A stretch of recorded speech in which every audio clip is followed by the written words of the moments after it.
Hello, hello, Capricorn Collective. Kamusta po kayong lahat? Ako po ito si James from James Tarot PH. Ito po ang inyong July 2026 Wheel of Your Fortune reading. Lahat ng aspeto ng buhay mo pag-uusapan natin. Upo na. Ano mga naghihintay para sa'yo? We'll see, we'll see. But first, ihanda mo na Capricorn ang yung isang tanong ha. Kung meron kang pang malakasang one question, hawakan mo yan at sa dulo po atin po yung babasahin. Okay? Inhale and exhale. Holy Spirit, Spirit guides, guide us for today. Your cards for the month. Ito po ang sarili mo, yourself. Beautiful. You have the wealth area. Pagdating sa family. Nice. Pagdating sa mga matatanggap mo ngayon. Pagdating sa well-being mo, kalusugan, and happiness. Pagdating sa love, beautiful. Pagdating sa career, pagdating sa friendships, and pagdating sa iyong future. Alamin natin kung ano laman yan sa dulo. But first, thank you muna mga mahal kong Capricorn sa mga hindi nag-i-skip ng ads. Naku, yan lang yung tanging paraan to support me every time po na meron tayong libreng reading para sa inyo. Thank you rin po sa mga nagla-like, nagko-comment, at nag-share. Welcome po sa ating mga new subscribers. Please help me. Do not skip your ads. Okay? At the background of your deck, the Queen of Wands. Tinatawag ka ngayon, Capricorn, para gumulong ang swerte mo, gumulong ang fortune mo. Kailangan mong pagkatiwalaan ng iyong sarili. Love yourself. Appreciate yourself. At huwag kang papadala sa opinion ng iba. You need to think positive din. Kung kaya mo, kaya mo. Kung gusto mo, gusto mo. Kung gagawin mo, gawin mo. Huwag kang papayag na haharangan ka ng iba or papanghinaan ka sa opinion ng iba. Panahon din to for you to socialize. Go out, enjoy. Huwag kang mahiyang lumapit sa iba't ibang tao because that connection with other people can help you na pataasin yung fortune mo this time. Okay? Especially here in your core energy, ikaw to. Self mo to, you have the strength card. Ngayong buwan na to, tinatawag ka na magpakatatag pagdating sa mga dapat mong gawin. Meron kang mga pag-andar ngayon, meron kang mga action ngayon na nire-require ka na magpasensya, mag-relax. Sabi rin dito, wag mong katakutan yung mga gagawin mo ha. Tinan mo siya, hawak-hawak niya sa bibig, yung bunganga ng lion. Tinan mo, hindi siya sinasakmal, hindi siya violente doon sa tao, talagang napaamo mo yung lion. Ibig sabihin, ganun ka din. Kayang-kaya mong panghawakan kung ano man tong inaasikaso mo ngayon. Huwag matakot, huwag umatras, huwag mag-quit. Ang kailangan mong magpakatibay, magpakatatag dahil kayang-kaya mong tahakin itong ginagawa mo. Okay? Congratulations. Clarify natin yan. Siya nga pala mga Capricorn, tanungin kita ngayon, ano ba yung pangarap mo para sa iyong sarili na gusto mong matupad today? I-comment mo nga sa baba, what is your dream? What is your wish for yourself? I-comment nyo po, it will happen to you. Okay? The Strength card, the Ace of Swords. Sinasabihan ka talaga na ipanalo mo yan. No? Panahon to para lumaban ka, bumira ka, give it your all, give it a shot. Kapag malinaw sa iyo kung ano tong pinaglalaban mo, madali sa iyo Capricorn na ipanalo ito. This is a card of breakthrough. Ano ibig sabihin ng breakthrough? Paglagpas sa isang mahirap na challenge. Paglagpas or pag-survive sa isang bagay na akala mo napakabigat, akala mo napakahirap pero nakaya mo, nagawa mo. This is your indication you will win this battle. You will win this endeavor. Kaya laban, sugod, wag bibitaw, kayang-kaya mo yan. Okay? Good for you. In the area of your wealth, kayamanan, meron kang the Ace of Cups. Meron darating na isang bagong blessing na magudulot sa'yo ng labis-labis na kaching-kaching. Okay? Medyo kakabahan ka pa dito, hindi mo alam kung kaya mo, hindi mo alam kung ito na ba yun. Medyo may pressure to do good, pressure to do it perfectly. Maraming nakatingin sa paligid and ang gusto mo lang ay maging successful dito. Narinig ko yung word na yakapin mo. Maaring bagong trabaho, sideline, baka bagong kliyente, o baka merong magbubukas sa pintuan para sa'yo, para sa kaching-kaching. Kaya kailangan confident ka. Kailangan meron kang tiwala sa iyong sarili na kaya ko to, magagawa ko to, akin to. I will take responsibility dito para sa kinabukasan ko. So, go push. Kayang-kaya mo yan. The Ace of Cups, narinig ko dito parang iiyak ka pa sa tuwa, iiyak ka pa sa saya dahil nakuha mo. Hindi ka makapaniwala na ibinigay sa'yo. Parang ganon. Ace of Cups. Siya nga pala Capricorn, tanungin kita, anong ginagawa mo today? Kamusta ka? What are you doing while watching this video? Ikaw ba'y naglalaba? Ikaw ba'y nagluluto? Ikaw ba'y ready nang matulog at tinatapos mo lamang ito bago ka magpahinga? Comment down below po. The Ace of Cups, meron kang the Five of Wands. Uy, napakaganda. Sabi dito sa kabila ng mga kompetensya, sa kabila ng mga agawan or kinalaban mo, ikaw ang panalo. Sa'yo binigay, sa'yo inabot. Ramdam ko na marami kang kakompetensya dyan. Siguro very competitive yung world mo, yung ginagalawan mo. At lahat ginagawa mo para masungkit ito. Huwag kang mag-alala. Ikaw ang makakasungkit ng grasyang yan. Kahit napagod ka, marami kang kinalaban, marami kang nakasabayan, ikaw ang nakakuha. Congratulations. Claim mo na to, para sa'yo to. In the area of your family, meron kang the King of Pentacles. Ito yung panahon, Capricorn, na parang ikaw yung main leader. Ikaw yung kumikilos para sa kapirahan ng pamilya. Halimbawa, ikaw yung breadwinner or single parent ka, pwedeng ganyan. At nagbabalak ka na umunlad yung kapirahan para sa pamilya. Parang sabi mo, gusto ko mag-focus sa trabaho, gusto ko mag-focus sa negosyo or sa sideline namin para ma-provide ko sa family ko yung needs nila. Ito yung panahon na nagseseryoso ka na para sa mga long term. Gusto mo na magkaroon ng sarili mong pera, sarili mong ipon, sarili mong pagkakakitaan na matatag, matibay, pangmatagalan. Kasi hindi lang to para sa iyo para rin sa pamilya. Naku, ngayon especially, napakataas ng kuryente, yung mga bilihin, napakamahal. Yung mga tuition fee for sure, nagtaasan din yan. Yung mga gastos kada araw, lumalaki din. Kaya gusto mong maniguro na I want our family to be financially secured. Gusto mo na meron kang madudukot sa oras na kinakailangan. Kaya ngayon very serious ka sa isang endeavor.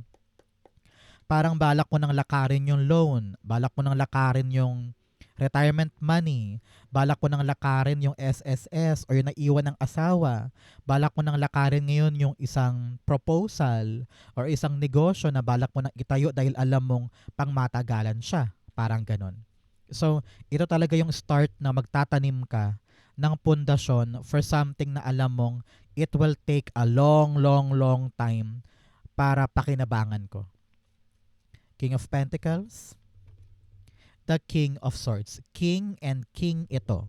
Parang mga lalaki sa buhay mo, whether tatay, asawa, anak, na kailangan mong kausapin, kailangan mong pakibagayan, or kailangan mong ihanda siya para sa isang matrabahong bagay na inaasikaso mo ngayon. Ayaw mo na magpatumpik-tumpik Sabi mo, a-actionan ko to, nakapag-decide na ako, ready na akong gumalaw. Humihingi ka ng tulong or gabay sa family member mo na ito na payagan ka or tulungan ka. And itong tag team nyo na talagang kilos and strategy, malaking tulong to para magtagumpay yung gagawin nyo this time. So congratulations sa pamilya mo. Ang kailangan lang talaga, Capricorn, ikaw mismo yung mag-spearhead or magsisimula para nang sa ganon umandar din sila. Kapag nagets nila tong balak mong gawin, tulungan kayo dyan. Congratulations, okay? In the area of your what you will receive, the Knight of Pentacles. Narinig ko dito yung go signal. Marireceive mo yung go signal tungkol sa isang bagay, aabante ka na. Hindi ka na nakahinto, kasi narinig ko dito naghihintay ka eh. Either naghihintay ka ng visa, naghihintay ka ng sagot, naghihintay ka ng tawag, ng kumpirmasyon, aandar na siya ngayon. Kaya huwag ka nang matakot, huwag ka nang mangamba, huwag ka nang ma-frustrate dyan dahil it will move forward now. Congratulations, okay? Clarify natin yan. Knight of Pentacles, meron kang the Four of Pentacles. Meron kang 4 and 4 here. Talaga namang angel number po yan of protection. Kaya po ay ligtas, safe, nag-double time ang yung angel guides saka spirit guides para gabayan ka sa bawat lakad mo, sa bawat hakbang mo. Okay? Kaya do not worry about a lot of things. You are divinely protected. So, here with the Knight of Pentacles and the Four of Pentacles, meron kang makukuhang stability tungkol sa isang bagay. Hindi ka na aligaga, hindi ka na nangangamba na parang okay ba to, okay ba to. Yes, everything you're trying to pursue ay aandar ng tama. Kung ito ay tungkol sa pera, tungkol sa career, tungkol sa nilalakad na papeles or something, makukuha mo yan. And everything will be running smoothly para sa'yo. Congratulations. Claim mo na to, para sa'yo yan. In the area of your well-being, meron kang the Three of Wands. Pinapayuhan ka ngayon, Capricorn, to walk away. Walk away on something na nagpapastress sa'yo. Parang panahon na for you na magsimula. Either halimbawa, this week, sisimulan mo ng mag-diet, sisimulan mo ng halimbawa, mag-exercise, sisimulan mo na wag ng midnight snack. Meron kang malaking move. Malaking kilos pagdating sa aspeto ng katawan or mental health mo. Halimbawa, this time, na-realize mo na dapat pala 8 hours na ako matulog or dapat pala may vitamins na ako for this one or for this thing. Meron kang ginagawang hakbang para magkaroon ng magandang kinabukasan ng iyong well-being. Narinig ko rin dito na ready ka na kumawala sa isang lugar, sa isang sitwasyon na medyo toxic na. Parang masyado ka ng stress out, may anxiety ka na doon, kaya sabi mo, ayoko na dyan, alis na ako dyan, gugora na ako kung saan, malaya ako, masaya ako, healthy ako, I feel free, I feel happy, no? So this move will really help you para mapabuti yung kalagayan ng kalusugan at mental health. Okay? Clarify natin. Naramdaman ko meron sa inyo na matagal nang gustong gawin to eh. Pero ngayon mo lang talaga parang napag-isipan na, sige na, gawin ko na. Para makaabante na ako, para makagaan na sa pakiramdam ko. Three of Wands, the Knight of Swords. Ngayon maging masigasig ka. Sabi ko nga, be active, exercise. Meron sa inyo parang balak sumali sa mga running, zumba, ganyan. Bibili ka na ng parang water bottle mo para pag tumakbo ka may sarili kang tubig. Meron ka ng kilos ngayon at sabi mo, nakapag-decide na ako, mag-exercise na ako, mag-yoga na ako, or sasali na ako sa mga zumba sa bayan, or mag-enroll na ako sa isang gym. Parang ganon. Meron ka ng mabilis na action kasi alam mong dapat nang gawin. Ganon din halimbawa kung balak mo nang layuan yung isang relasyon, isang ugnayan, kasi nga toxic na. Yung mental health mo naman ang gusto mong i-save ngayon. Parang ganyan. Okay? In the area of your love life, meron kang the Four of Wands. Merong magpo-propose this time. Congratulations sa mga Capricorn dyan. Really, a solid move pagdating sa love life. Sa mga single, meron darating na seryoso para sa'yo. Na marrying type ang kanyang description, no? Meron siyang direksyon, meron siyang pangarap, meron siyang goal pagdating sa ugnayan ninyo. Congratulations. A very, very serious na ugnayan ito. For others naman dyan na may karelasyon na, level up ng relationship. Whether ikakasal, or bubukod na kayo, or talagang merong, I don't know why, civil wedding. Meron ding binyag, nakita ko dyan. So, baka may mabubuntis sa inyo. Congratulations. At very, very celebratory ang pamilya dahil nagawa ninyo. Baka meron kang pinapagawa na bahay para makabukod na kayong mag-asawa or mag-partner. Or plansyadong-plansyado na yung pangarap ninyo together for a stable life na magkasama. Congratulations. Tumbok na tumbok ang milestone. Very, very happy for the both of you. Four of Wands, meron kang the Fool card. Yes, yes, yes. Para sa mga single, congratulations, may darating. Handang-handa ka ng sumugal sa bagong ugnayan na ito. Para naman po sa iba dyan na may karelasyon na talagang papasok ka na sa married life or life together. Ready-ready na kayong bumukod at magtayo ng sarili nyong pamilya. Para naman sa iba, nakita ko dito na meron kang malaking diskarte para lalong tumatag yung pampamilyang ugnayan or pampamilyang relasyon. Congratulations, okay? In your career, meron kang the Eight of Cups. Si Eight of Cups dito, sinasabi ng yung spirit guides na aalis ka na sa isang bagay, sa isang goal, sa isang galawan na na-realize mong hindi na para sa akin. You want growth, you want success, you want to achieve greatness, pero na-realize mong hindi ko yan ma-achieve dito sa isang lugar na ito na for a very, very long time parang pakiramdam mo ay nagpabagal sa'yo. So ngayon, meron ka ng lakas ng loob na tumayo, mag-walk out, at hanapin talaga yung magpapa-fulfill sa'yo. Ayaw mo na magkasya sa kakarampot, ayaw mo na magkasya sa isang lugar na walang growth, walang pag-abante, walang pag-andar, at naisip mo na parang binuburo ko sarili ko dito. Bakit ko pinapatagal ang panahon ko dito? Kaya ko namang abutin yung iba pang bagay. Parang ganyan. Eight of Cups.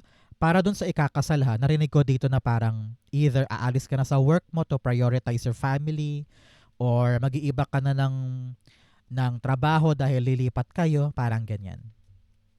Eight of Cups. The Magician card. Kaya mo nang gawin ngayon. Kung dati nag-aalangan ka pa, pero ngayon, you will now make a move because na-realize mong handa na yung oras. I have now the tools and the ability to make it happen. Either nakahanap ka na ng bago or nakalipat ka na sa ibang career, meron ka ng definitive na siguradong mapupuntahan, kaya gagalaw ka na. Na-realize kong pinagdasal mo to, hiniling mo to, minanifest mo to, and it will come now. Congratulations. Napakaganda ng pagbabago po sa inyong career. Ramdam ko dito na nakapag-decide ka na, gorong-gora ka na, and something is preparing para sa'yo. Parang pag alis mo dito, gogora ka agad dito na walang antala, walang bitaw, and you will feel na you're in your best element. You are creating something na alam mong swak na swak para sa'yo. Congratulations po. Claim mo na yan, para sa'yo yan. Ramdam ko dito yung advancement at level up. Congrats. In the area of your friendship, meron kang the King of Cups. Panahon to for you para magkaroon ng heart-to-heart talk with special someone. Maaring best friend, kaibigan, para masabi mo na sa kanya kung ano yung nilalaman ng puso mo. Example, nagtatampo ka sa isang kaibigan o parang merong kang narinig sa kanya na medyo hindi mo nagustuhan, pag-usapan ninyo. O halimbawa, meron kang problema ngayon, kailangan mo ng masusumpungan, kausapin mo siya. No? Importante dito, Capricorn, yung bukas ang puso para sa pag-uusap. Kung kailangan ng clarity, kailangan ng reconciliation, kailangan ilapag na sa lamesa lahat ng issue para mapag-usapan, para once and for all, makalet go na kayo sa nega. No? Narinig ko rin dito na you need your supportive friends pagdating sa iyong mga balak gawin. Meron kang ipaglalaban ngayon para gumulong na yung fortune mo. Pero medyo may alinlangan ka, may takot ka, parang hindi mo alam kung anong dapat mong gawin. So, kumausap ka ng mga friends mo na aalalayan ka, tutulungan ka, i-cheer ka, para maramdaman mo na, ay, kaya ko to. Ay, may backer ako. Ay, may mga tao na naniniwala sa akin. So, bakit ko pagdududahan ng aking sarili? So, have this heart-to-heart talk para magkaroon ka ng lakas ng loob na ipaglaban yung mga dapat ipaglaban at makabira ka na sa buhay. Ramdam ko dito na minsan ayaw mong ikwento sa mga kaibigan mo yung pinagdaraanan mo. Sinosolo mo lang. Pero ngayon na-realize mo na pwede ko silang makatulong eh. Pwede ko silang maging sandalan sa oras na kailangan ko. So, have this bonding time with them. Okay? King of Cups, the Justice card. Si Justice card here, parehong card to ha, tinan mo ha, yung image nila. Parehong may scales, parehong may binabalanse. No? Kung ano man tong mga issue sa mga kaibigan, balansehin mo daw muna. Hindi pwedeng susugod ka na lamang nang wala kang katibayan, nang wala kang mapanghahawakan. Halimbawa, nakarinig ka ng issue tungkol sa mga kaibigan mo na ikaw daw ang topic halimbawa. Imbes na sugurin mo siya, imbes na paratangan mo siya, dahil lang meron ka narinig, kailangan mo munang i-confirm sa kanya, uy friend, totoo ba to? Mag-usap nga tayo. Kailangan maliwanag yan. Huwag kang gagalaw ng full emotions. Baka pangunahan ka ng galit, pangunahan ka ng silakbo ng iyong damdamin. Kailangan ma-confirm mo muna kung ano yung totoo bago ka gumawa ng drastic na bagay. Okay? Kailangan may pruweba. Do not jump into conclusions. Okay? Know the truth before you react. Know the truth before you decide. Know the truth before you say something. Importante yan today. Okay? Kaya kausapin ng matino, ibaba ang pride, ibaba ang ego para makuha mo yung katotohanan through a friend. Okay? Ang yung future, ito yan. But first, bigyan mo na kita ng fortune cards. Meron kang dogs.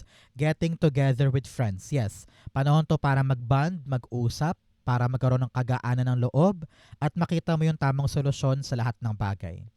You also have carrot, opportunity, or windfall. Uy, congrats, congrats. Talagang merong pagkakataon, merong bagong biyaya, bagong grasya. Ito yon with the Ace of Cups para sa wealth mo. Congrats, congrats. Saluhin yan para sa iyo yan.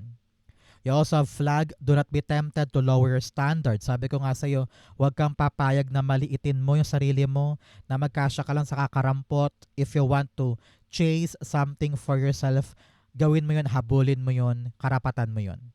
You also have vulture, depression, anxiety, worry that someone is against you. Meron ka talagang mga sa mental health, mga iniisip mo na toxicity, magugulo, panahon para palayain mo sarili mo dyan, go out, explore, and panahon to for you to really empower yourself. Okay? Ang future ni Capricorn for July 2026, meron kang the Four of Swords. Relax. Kapayapaan, katiwasayan ng buhay. Hindi ka aligaga, hindi ka nag-rush, hindi ka nag-struggle. May tiwala sa Diyos. Ramdam ko dito na parang meron kang dinasal sa mo, God, you know what? Kung talagang para sa akin yan, I will accept. Kung talagang ito yung destiny ko, I will accept. Meron ka ng yung comfortability na if this is meant to be, it is meant to be. Meron kang dinasal na talaga namang napakinggan, kaya huwag ka na mag-alala doon, huwag mo nang paulit-ulitin pa because it is taken care of this time. Ramdam ko rin dito, Capricorn, na you will take on a vacation para makapag-relax, maaring magbakasyon ka pabalik sa Pilipinas or sa probinsya kasi na-appreciate mo na yung quiet times. Hindi ka na katulad dati na parang kailangan maraming tao or kailangan nandun ka sa problema ng iba. Ngayon na-appreciate mo na yung oras mo for yourself. Okay? Time na for you to relax, recharge, at maging komportable sa buhay. Four of Swords, the Ace of Cups. Yes, yes, yes. Dalawang Ace of Cups to. 1 and 1. Telling you, you're really on the right path, new door, new opportunity. May darating po. May darating talagang hiniling mo. Kaya panatag ka na. Congratulations. Kung naman tong hiniling na to, na ibibigay sa'yo ngayon, labis-labis yung pag-iyak mo dahil hindi mo akalaing napasa kamay mo. Hindi mo akalaing nakuha mo na. So continue praying for this. Manalig ka, mag-trust ka, and then saluhin mo. Ibibigay na para sa'yo. Kaya super happy ka this time. Congratulations. Okay? So Capricorn, dako na tayo sa yung isang tanong, isang sagot. Pumikit ka na dyan. And think of this one question. Inhale and exhale the answer to your question. Meron kang the Moon card, the Temperance card, and the Sun card. Lovely. At the bottom, meron kang the Empress card. Meron kang binubuo or meron kang hinihintay na magbunga or resulta. Inihintay mo kung magagawa ko ba, makikreate ko ba, maabot ko ba, may papanganak ko ba, or maibibigay ba sa akin yung magandang outcome. Sabi dito, nalulunod ka lamang sa mga question mo. Dahil nga, maraming hindi sure, maraming kalabuan, maraming kang hindi naiintindihan. Kaya parang halos mag-sink in ka na doon sa dami ng tanong or problema. Sabi dito, relax. Magtiwala ka lang. Meron ka bang faith kay God? Nananalig ka ba sa Kanya? So, do not worry. Everything is working out in your favor. Mabubuo, malilikha, makikreate, napasok sa'yo. Kaya ngayon, rise up. Rise up, charge forward. Kahit malabo, kahit hindi sigurado, kung alam mo sa iyong puso na kaya mo, ilaban mo. Sabi dito, Archangel Michael is giving you the protection now and telling you na magtiyaga ka dyan. Pag sumikapan mo yan, trabahuhin mo yan every single day. Huwag kang mapapagod, ipakita mo na handa kang daanan yung proseso, makuha lang to. Handa kang daanan yung sistema para ma-achieve yung mga dapat ma-achieve. Yung pasensya mo, pag sumikap at pagtitiis ngayon, ang makakaahon sa'yo at makikreate mo yan. Soon, you're gonna be very, very happy. Dahil yes, nakuha ko din. Yes, napasa kamay ko na.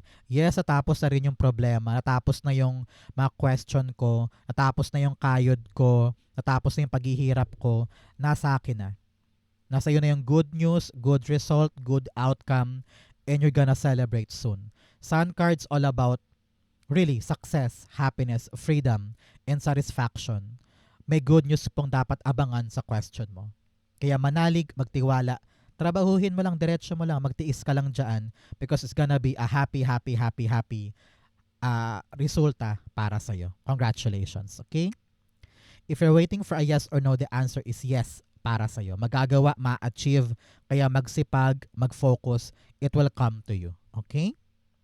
Capricorn, yan po yung isang tanong, isang sagot ninyo. Ganon din po ang inyong July 2026 Wheel of Fortune reading. Sa'yo ang swerteng yan this time. Congrats po.